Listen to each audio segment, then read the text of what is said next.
Hello, good morning students. So in the previous video we have discussed expression for the fringe width, the interference pattern what we obtained on the screen due to superposition of a wavefronts. So in this class we discussed the diffraction of light. The light waves, sound waves, even the water waves encountering the sharp edges or the corners of an obstacle, they do bend. The bending phenomena of light waves or sound waves or water waves around the sharp edges is called as diffraction of light. Longer wavelength waves bend most, shorter wavelength waves bend least. So here we have considered a sharp obstacle. The edge of the obstacle is encountered by green color light, red light, and sound waves. Sound waves are longitudinal waves having a longer wavelength compared to the light. Green is having a shorter wavelength whereas red has a longer wavelength. When these waves encounter the sharp edges of an obstacle, the waves bend. The shorter wavelength waves bend least. This is the angle through which the green light bends, that is the angle of diffraction. Red light bend most compared to green light having a longer wavelength. So angle of diffraction for the red is more compared to the green. Whereas the sound waves are having a longer wavelength, they bend around the sharp edges or the corners of an obstacle appreciably in comparison with light. That's why even if you produce a sound in a hall, the sound strikes the edge of the door and the sound is audible to the person standing aside.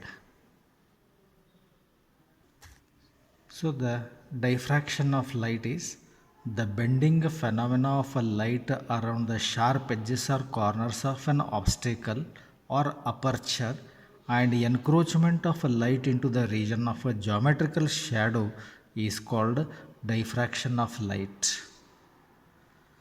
Light waves having a shorter wavelength bend most around the corners of an obstacle or aperture, provided the size of the aperture or the obstacle is comparable to the wavelength of light. If a large window is there, if light is made to pass through that window, light will not appreciably bend around the edges of the window. If the width of the window, or if you consider a narrow slit of width somewhere around a fraction of a millimeter, then the light incidenting on the narrow slit bends appreciably. So in other words, the size of the aperture or width of the slit must be comparable to the wavelength of light, then only the light bends appreciably. Note, red light waves bend most compared to violet since they are having longer wavelength. Sound waves bend most compared to light waves having longer wavelength. Thus, larger wavelength waves bend most. Shorter wavelength waves bend least. So, sound waves bend most, light waves bend least. So here we have three diagrams. AB is an obstacle, S is the source of light. Here AB is a rectangular slit, S is the source of light, monochromatic source of light. And again here AB is an object, S is the source of an object, source of light. When a light from the source is made to incident on the obstacle being very nearer to the screen, a sharp shadow is formed on the screen. So here PQ is a sharp shadow. This is the region of a geometrical shadow. The light reaches to the points beyond this region. So this part of the screen is illuminated, this part of the screen is illuminated, the shadow of the object is formed on the screen provided the object is nearer to the screen. If the screen is far off from the object, then the light rays do bend around the sharp edges or the corners of an obstacle, and the light encroaches into the region of a geometrical shadow. This is the region of geometrical shadow. The light encroaches into the region of a geometrical shadow. Now, considering this particular case, that is the small aperture or rectangular slit of a narrow width, the light incidenting from the monochromatic source on this narrow slit, around the edges of the slit the light rays bend, and after bending the light rays encroach into the region of a geometrical shadow. PQ is a region of a geometrical shadow, P dash Q dash is a region of a geometrical shadow. So the light bend around the sharp edges and encroach into the region of a geometrical shadow. Here also the light bends and encroach into the region of a geometrical shadow. So the bending phenomena of light around the sharp edges or corners of an obstacle and encroachment of light into the region of a geometrical shadow is called diffraction. Scientist Grimaldi discovered the phenomena of diffraction of light.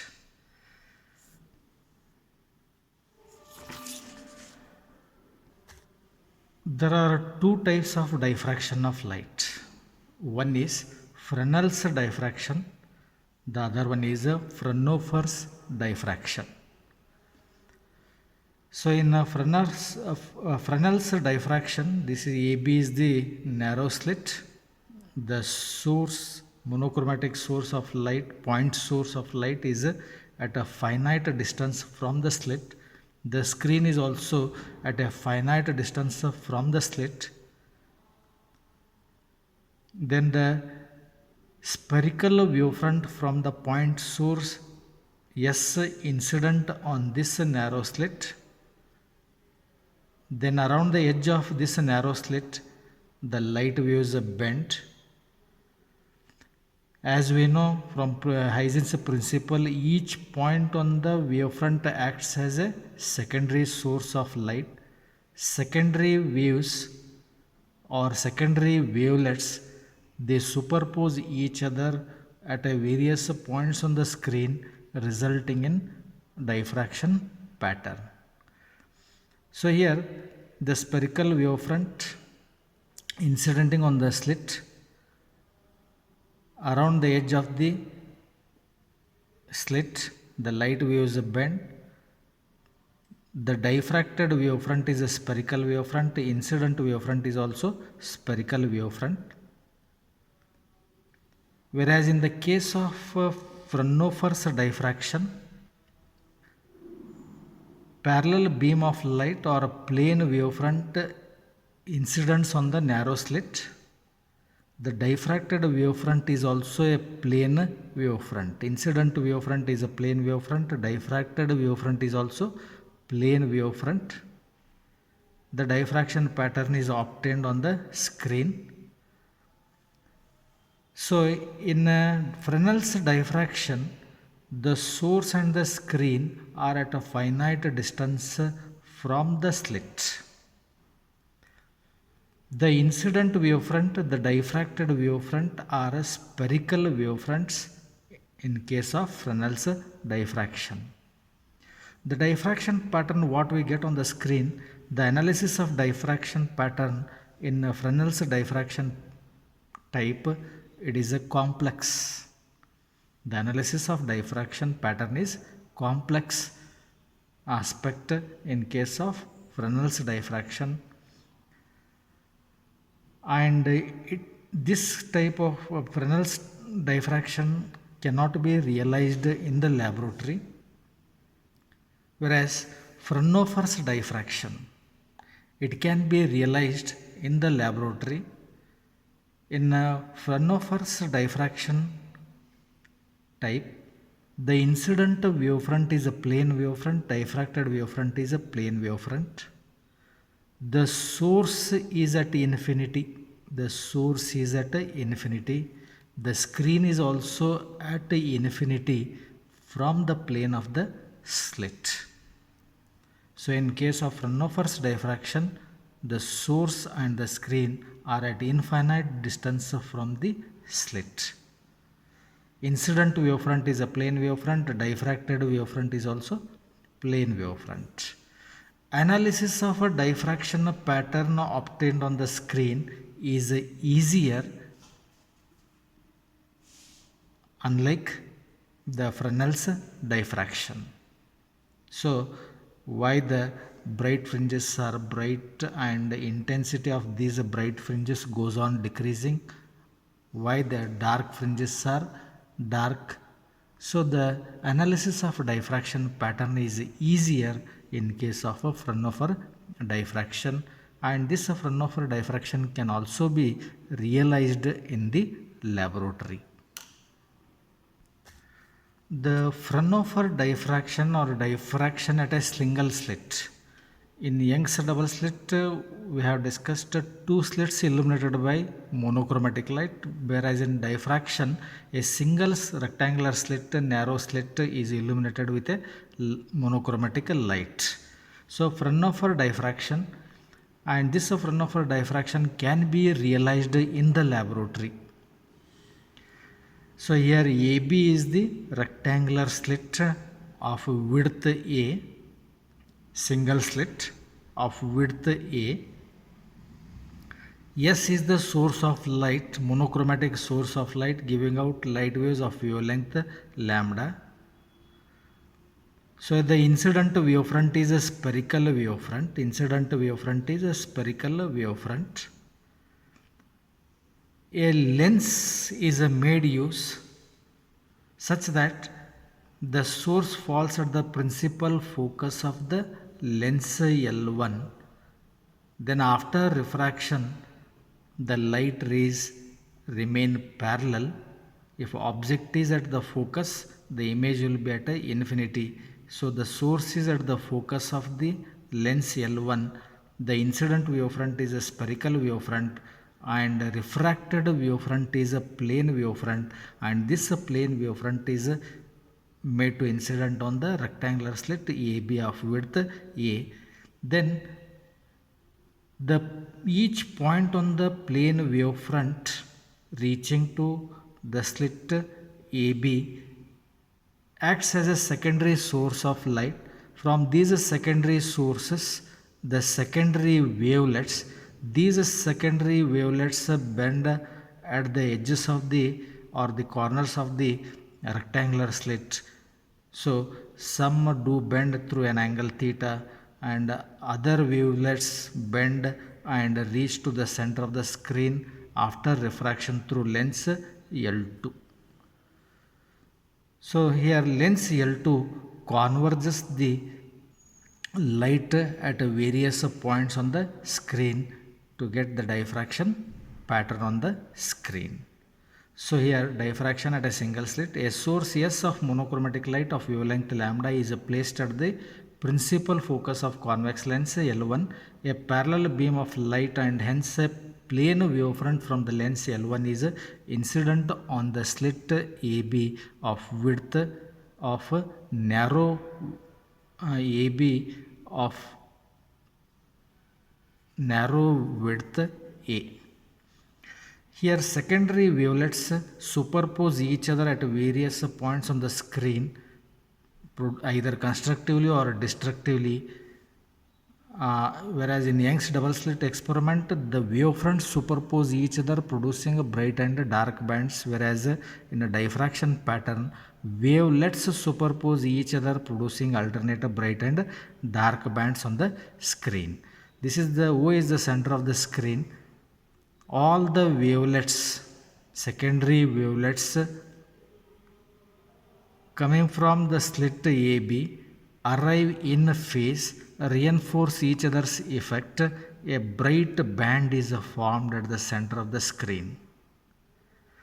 So the diffracted light is focused by a convex lens L2 on a screen XY placed at a distance capital D from the single slit AB.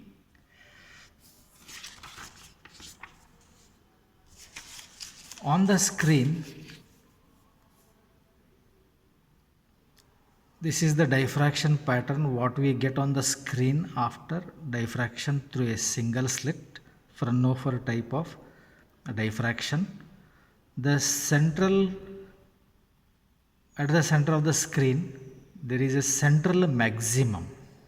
All the wavelets superpose each other constructively, resulting in a bright band at the center of the screen. On either side of the center of the screen there are alternate bright and dark bands. The width of dark bands goes on decreasing. The intensity of a bright band goes on decreasing on either side of the center of the screen. Graphically, we can show the intensity of light versus the phase difference or the path difference between the wavelets arriving at various points on the screen.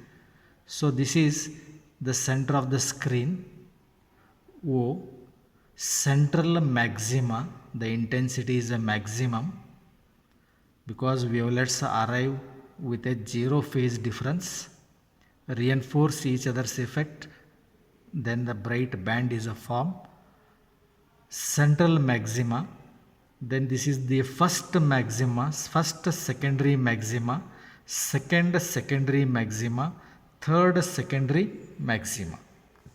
In between we have first minima, first secondary minima, second secondary minima, this is the third secondary minima.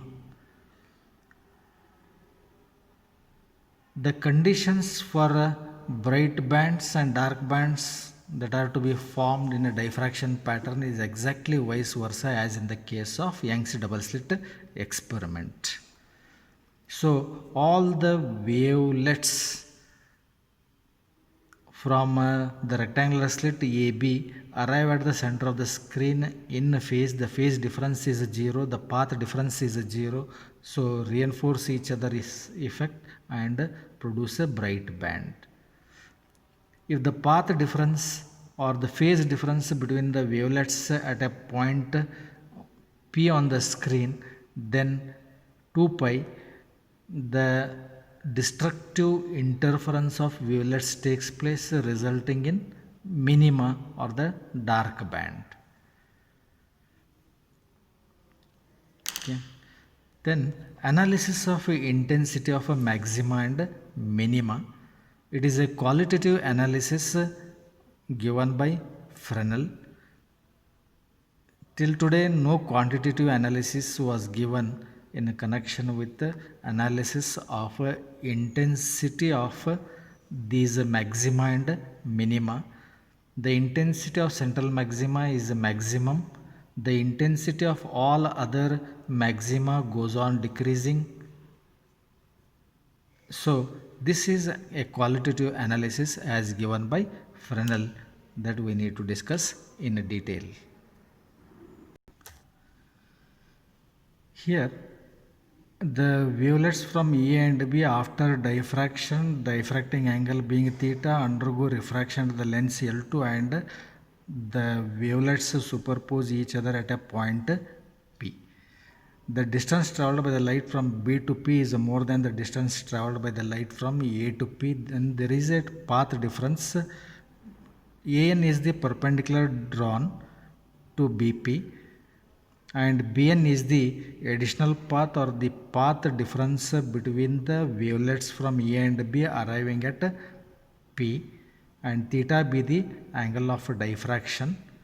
If this angle is theta, then this angle is also theta. The angle between the slit width AB and the perpendicular AN is also theta, and Bn is the path difference. So each point on the wavefront AB acts as a secondary source, and this secondary source after diffraction they converge, the superpose each other at a point P after refraction through lens L2. So bear in mind, the width of the slit is A, angle theta is the angle of diffraction, An is the perpendicular drawn, and Bn is called the path difference. As this path difference varies for various points on the screen, the path difference is different. For different path difference, the phase difference also changes. Correspondingly, the alternate bright and dark bands are formed on the screen, and capital D is the distance of the screen from the plane of the slit, and the lens is very close to the slit. So the focal length of this lens is nearly close to the screen distance we can take. Further, An is the perpendicular drawn to the diffracted light from B. The path difference between the secondary wavelets reaching point P from A and B is Bn. So the path difference Bn equals to, we can write it as a AB sin theta. AB is the width of the slit, A sin theta. Then intensity at a central maxima. Why the central maxima is a bright band or intensity is maximum? All the wavelets, as the plane wavefront reaches to the slit AB, each point on that plane wavefront acts as a secondary source, and all these from these secondary sources give out secondary wavelets. All the wavelets from AB arrive at O in phase and hence superpose constructively, resulting central maximum. Central bright fringe is formed at center of the screen O. Then intensity at minima. So immediately after central maxima, a minima is formed. Why the intensity at a minima is 0? If the path difference, that is a Bn, if the path difference here Bn, if it is a 1 lambda for wavelets arriving at a point P, if the path difference Bn is 1 lambda, then at a point P the intensity is minimum and first minima is formed. The single slit AB, it is a qualitative analysis as given by the Fresnel, why the intensity is a maximum at the central maximum and why the intensity goes on decreasing in other secondary maxima. It is a qualitative analysis. A single slit AB is considered to be divided into two equal halves, AC and CB. If the path difference between the secondary wavelets from A and B is lambda Bn, the path difference between the wavelets from A and B, if it is a lambda, the single slit is divided into two equal parts. C is the midpoint of AB. The secondary wavelets from A and B, the path difference is lambda. Then path difference between the secondary wavelets from A and C, secondary wavelets from points A and C, it is a lambda by 2. A and C, and also from C and B the path difference is again lambda by 2. For any point between A and C, there is a corresponding point between C and B. The wavelets coming from these 2 points at a point P is again lambda by 2. Means wavelets arrive out of phase, cancels each other's effect.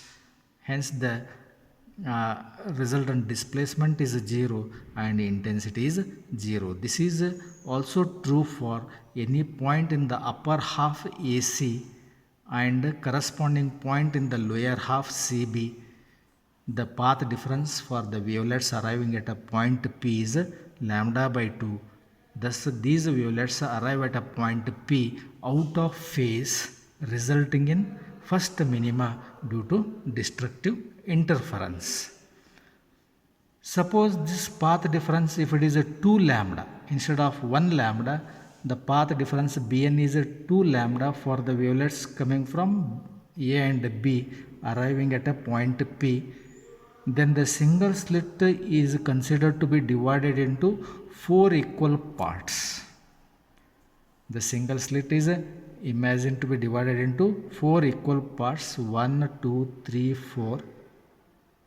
The wavelets coming from the first two parts cancel each other's effect. The wavelets coming from the second set of the divided parts of the slit, that is CE and EB, the wavelets superpose each other destructively, resulting in a dark band at a point P, that is the second minima. Similarly, if a path difference Bn equals to 2 lambda, then a secondary minima is formed at a point P. For this slit is considered to be divided into 4 equal parts. For nth minima, for nth dark band to be formed, the condition is A sin theta n equals to n lambda. For first minima n equals to 1 we have to take. For second minima n equals to 2 we substitute, that is 2 lambda the path difference. So in general for nth minima it is a sin theta n equals to n lambda. Intensity of light at the minima is 0 where n takes values 1, 2, 3. For third minima the path difference is 3 lambda. For fourth minima the path difference is 4 lambda. If a path difference is an integral multiple of lambda, then a minima or the dark band or fringe is been formed. Further, intensity of secondary maxima. Intensity of secondary maxima. So this is the central maxima. This is a first secondary maxima, second secondary maxima. So in between central maxima and first secondary maxima there is a minima. The phase difference 2 pi, 4 pi, 6 pi or lambda, 2 lambda, 3 lambda, the secondary minima occur, and we need to discuss the qualitative analysis of the diffraction pattern. The intensity of these secondary maxima goes on decreasing, and for secondary maxima the path difference is 3 lambda by 2, 5 lambda by 2, 7 lambda by 2, odd multiple of lambda by 2 is the condition. That's why intensity of secondary maxima, if the path difference Bn equals to 3 lambda by 2, odd multiple of lambda by 2, 3 lambda by 2, 5 lambda by 2, 7 lambda by 2, 9 lambda by 2, then first secondary maxima, second secondary maxima, third secondary maxima, like this the fringes are being formed at various points on the screen. So if the path difference Bn equals to 3 lambda by 2, then first secondary maxima is formed at a point P. Therefore Bn equals to, that is a path difference, A sin theta dash equals to 3 lambda by 2. In this, to account for the intensity at a point P with path difference 3 lambda by 2, the single slit is considered to be divided into 3 equal parts, AC, CD and DB. So here the slit is considered to be divided into 3 equal parts. The path difference between the corresponding points of the first 2 parts will be lambda by 2. So from wavelets coming from A and C, the path difference is lambda by 2. Wavelets coming from C and D, the path difference is lambda by 2. For any point between A and C, there is a corresponding point between C and D. The wavelets coming from these 2 corresponding points and reaching to point P, the path difference is lambda by 2. So the wavelets coming from the first 2 parts of the single slit, that is AC and CD, cancel each other's effect, resulting in zero intensity at a point P. Therefore, they will give rise to destructive interference. However, the wavelets from the third part, of the slit DB will reinforce each other, reaching to the point P, producing first secondary maxima. So here the amplitude of the wave let's coming from the third part is a 1/3. Intensity of light is directly proportional to the square of the amplitude. When amplitude is 1/3 of the original width, then the intensity of light at a point P, it is 9 times less than the intensity of central maxima, because the single slit is divided into 3 equal parts.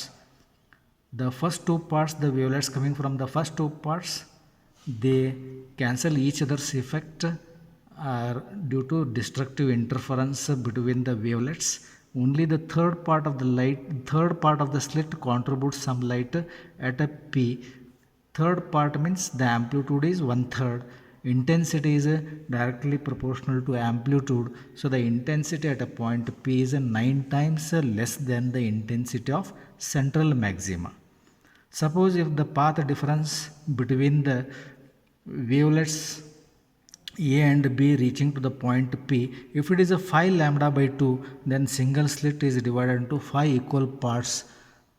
The wavelets coming from the first 4 parts cancel each other's effect. Only 1/5 part of the single slit contributes some light at a point P.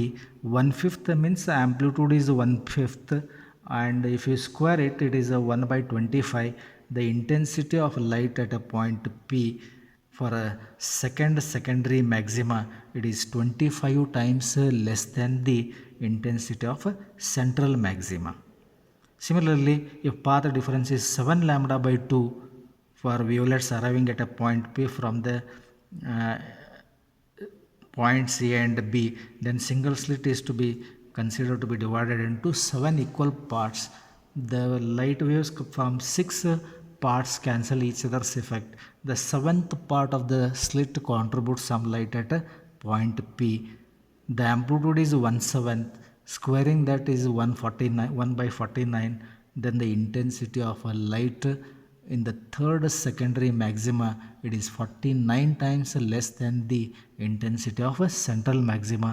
This is how the intensity of a bright fringes goes on decreasing on either side of the central maxima. It is a qualitative analysis as given by the Fresnel. Similarly, the secondary maxima, the path difference is 5 lambda by 2.